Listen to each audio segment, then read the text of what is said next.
27 फरवरी के दिन दोस्तों एक पुलिस इंस्पेक्टर अपने केबिन में बैठा होता है। थाने में पुलिस इंस्पेक्टर का अलग ही केबिन होता है और उसमें बैठा होता है, लेकिन वो वहां बैठे बैठे बहुत बेचैन होता है। बहुत बेचैनी से इंतजार कर रहा होता है कि किसी तरह कब इस केबिन से सभी लोग निकल के बाहर जाएं। उसकी जेब में कुछ रखा हुआ था, वो उसको देखना चाहता था कि मैं अकेले में देख लूं ये पूरा है या नहीं है। एक्चुअली उसकी जेब में पैसे रखे हुए थे और जो कि रिश्वत के थे, तो वो देखना चाहता था कि ये पूरे हैं या नहीं है, तो इस वजह से वो बेचैन था। कुछ समय बाद सभी लोग वहां से निकल जाते हैं और निकलने के बाद में वो बेचैनी से एकदम जेब में हाथ डालता है और निकालता है, पैसे गिनता है। वो 60 नोट होते हैं 500-500 के। दोस्तों 500-500 के क्यों होते हैं और 60 क्यों होते हैं आगे बताऊंगा सारी की सारी चीजें।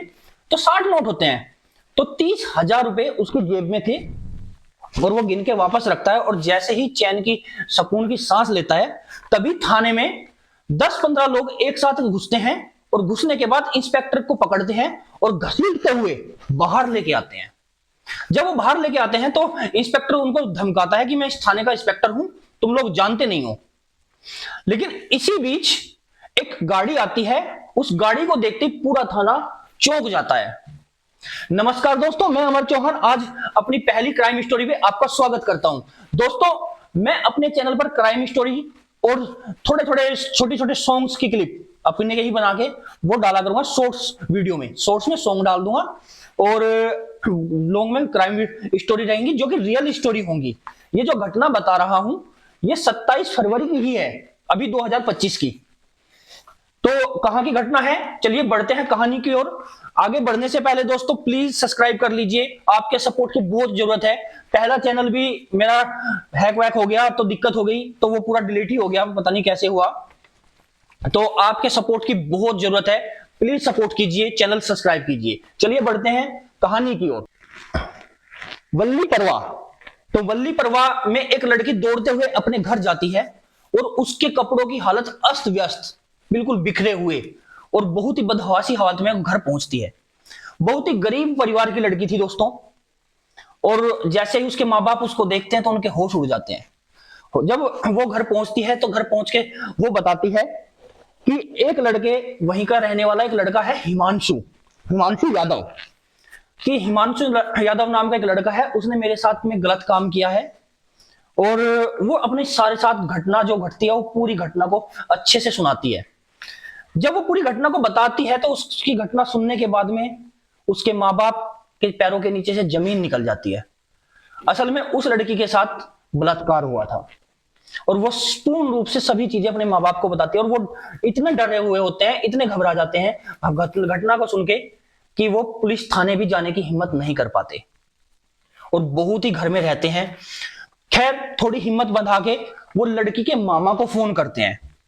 लड़की के मामा को फोन करते हैं, सारी घटना का ब्यौरा देते हैं। तो लड़की का मामा कहता है कि 2 मिनट रुकिए, मैं बस पहुंच ही रहा हूं। वो तुरंत आनंद फानन में लड़की के घर पहुंचता है, लड़की से बात करता है। सारी बातें करने के बाद में मामा पहुंचता है थाने में लड़की को लेके और कहता है कि इसकी एफआईआर कराते हैं, तो उस लड़के को जेल जाना होगा और जेल करा के ही हम अब छोड़ेंगे। दोस्तों माँ बाप थोड़े अनएजुकेटेड, थोड़े से कम पढ़े लिखे थे, लेकिन मामा अच्छा पढ़ा लिखा था और काफी समझदार भी था।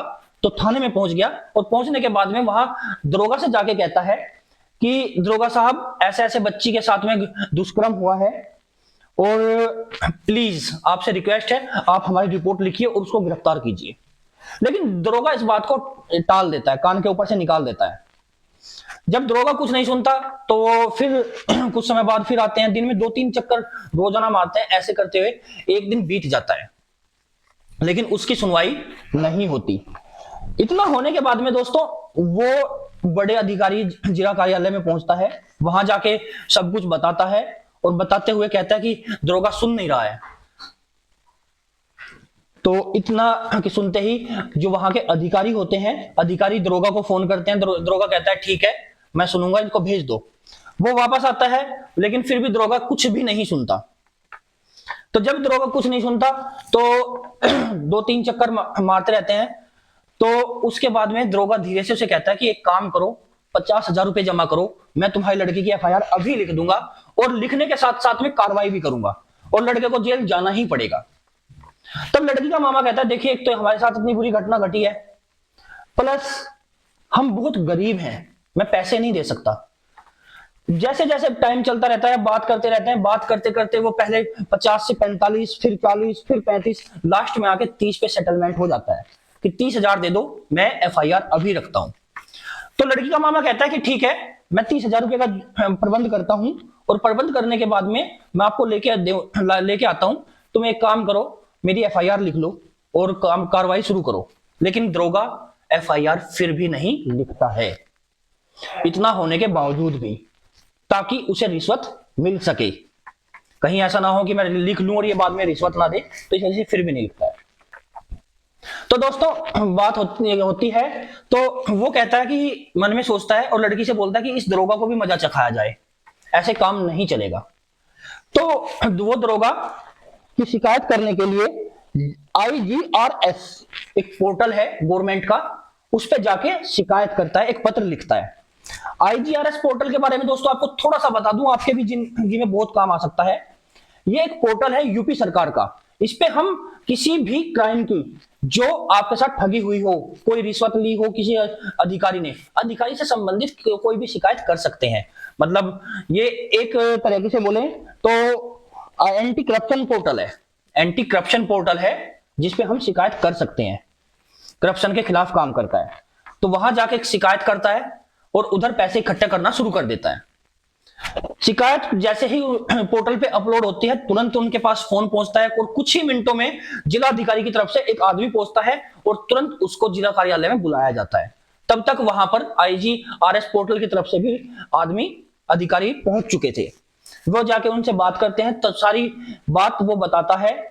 तो उसके बताने के बाद वो जिस अधिकारी को पहले वहां आके शिकायत की थी उनसे भी बात करते हैं। तो वो अधिकारी बोलता है हाँ, उसके खिलाफ आगे इसने बोला था कि वो रिपोर्ट नहीं लिख रहे हैं जो वहां के इंस्पेक्टर है, तो इसलिए मैंने उनको फोन भी किया था, लेकिन अभी तक शायद रिपोर्ट नहीं लिखी। तो वो कहते हैं कि ऐसा है, ऐसे तो हम डायरेक्ट नहीं पकड़ सकते, एक काम करो, जो तुम 30,000 रुपया लेके आए हो, वो जो अधिकारी आए थे IGS पोर्टल की तरफ से, वो कहते हैं कि तुम एक काम करो, ये 30,000 रुपये हमें दे दो। और वो 30,000 रुपये उनको दे देता है। उसके बदले में वो उनको 30,000 रुपये और लेते हैं, जिसके नंबर पहले से ही लिखे होते हैं, उनके पास में नंबर लिखे होते हैं, हर नोट का नंबर लिखा हुआ था, ताकि हम उस पुलिस ऑफिसर के खिलाफ एविडेंस इकट्ठा कर सकें। उसके साथ साथ में दोस्तों उन पेपर, उनके ऊपर जो नोट थे, फिनाफिल्थीन नाम का एक पाउडर लगा देते हैं नोट के ऊपर। ये पाउडर क्या काम करता है कि जब भी इस नोट को कोई पकड़ेगा और उसके बाद में वो हाथ धोएगा तो उसके हाथ में से कलर छूटेगा। तो जैसे ही वो आदमी पकड़ता है तो उसके बाद उसके हाथ धुलवाए जाते हैं तो कलर छूटता है। तो ये बात पक्की हो चुकी थी कि पाउडर अपना काम कर रहा है। उसके बाद में वो जाके बोलते हैं कि अधिकारी को पैसे दे के आओ। वो जाके अधिकारी को पैसे देते हैं। इस तरफ जो अधिकारी लोग थे IGRS पोर्टल के, वो अपने आदमियों को थाने के चारों तरफ राउंडेड खड़ा कर देते हैं सिविल ड्रेस में, ताकि दरोगा को भागने की मौका ना मिले। तो जाके थाने में दरोगा को रिश्वत देता है 30,000 रुपए। देने के बाद में जैसे ही बाहर निकलता है तो उनको बता देता है कि मेरा काम हो चुका है, अब आप लोग काम करें। तो तुरंत वो अंदर जाते हैं और जैसे ही उसने पुलिस वाले को पकड़ के बाहर खींचे, तो बाहर खींचते ही जैसे मैंने पहले बताया था, गाड़ी अंदर आती है। वो गाड़ी थी एंटी करप्शन ब्यूरो की। एंटी करप्शन ब्यूरो की गाड़ी देखते ही वहां पे सब हैरान हो जाते हैं और वो दरोगा भी हाथ जोड़ने लगता है और कहता है प्लीज माफ कर दीजिए, मुझे छोड़ दीजिए, आगे से गलती नहीं होगी। लेकिन वो लोग बिल्कुल भी छोड़ने वालों में से नहीं होते हैं। एंटी करप्शन के हाथ एक बार अगर आपके पास पहुंचे तो वो नहीं छोड़ेंगे। और उसके बाद में वो एंटी करप्शन वाले तभी के तभी उसके हाथ धुलवाने के का वीडियो बनाते हैं, हाथ धुलवाते हैं और हाथ में से वो पाउडर छूटता है, तो प्रूफ बन जाता है कि इसने रिश्वत ली है। तो दोस्तों मोटा मोटी बात ये थी कि लड़की के साथ गलत तो हुआ है, लेकिन उसका FIR तक नहीं लिखा, सिर्फ 30,000 रुपए के लिए उस दरोगा ने। तो आपको बता दूं कि उस दरोगा के खिलाफ जो मुकदमा लिखा गया BNS भारतीय दंड संहिता 215 और 07, ये 2 धाराएं उस पर लगाई गई। तो उस पर लगाने के बाद इन 2 धाराओं के तहत उसके ऊपर मुकदमा लिख के जांच शुरू हो गई है। और इंस्पेक्टर का नाम है शिव शंकर सिंह और गांव का नाम है दौलतपुर और थाना पड़ता है महाराजगंज, जिला पड़ता है अयोध्या, जहां का ये रहने वाला है, जहां काम कर रहा है वहां नहीं, जहां का ये रहने वाला है, अयोध्या का रहने वाला है। और पोस्टिंग इसकी चल रही थी चील थाना मिर्जापुर। ये घटना आपको मैं जो अभी बताई, ये मिर्जापुर की घटना है, मिर्जापुर उत्तर प्रदेश, जो अभी 27 तारीख को घटी है। ऐसी ही और घटनाओं को देखने के लिए दोस्तों और सुनने के लिए प्लीज चैनल को सब्सक्राइब कर लीजिए। चलिए मिलते हैं किसी नेक्स्ट वीडियो में, तब तक के लिए नमस्कार।